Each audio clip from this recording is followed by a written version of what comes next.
မင်းကျော်နဲ့ခေါက်ဆွဲကျော်စားပြလို့3ခါရှိပြီနော်โอเคညီထမင်းကျော်နဲ့ခေါက်ဆွဲကျော်ရှာပေးပါဦးကွာဝေါကုန်ကျုံးမယ်ကွာဝေါမင်းရှင်ကနေရအေးမဟုတ်ဘူးကွာထမင်းကျော်နဲ့ခေါက်ဆွဲကျော်လေးစားကြပါဦးခင်ဗျကဲကျုံးပြီဗျာစားကြပါဦးဟဲ့ဗျ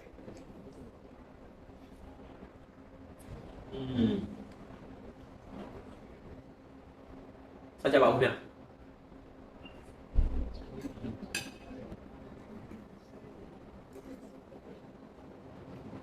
ဟုတ်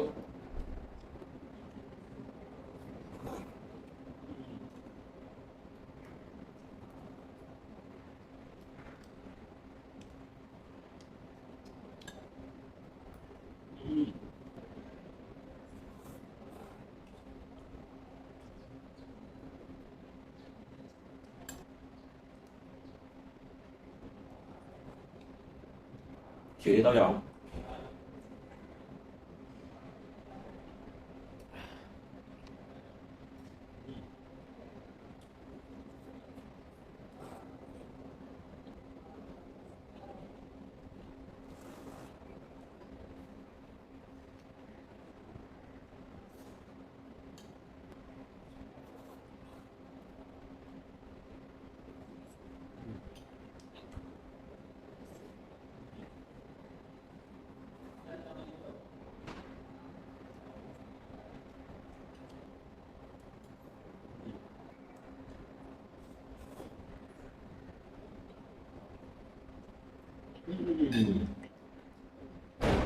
ကောင်းရတာဗျာ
ဟဲ့ဗျာ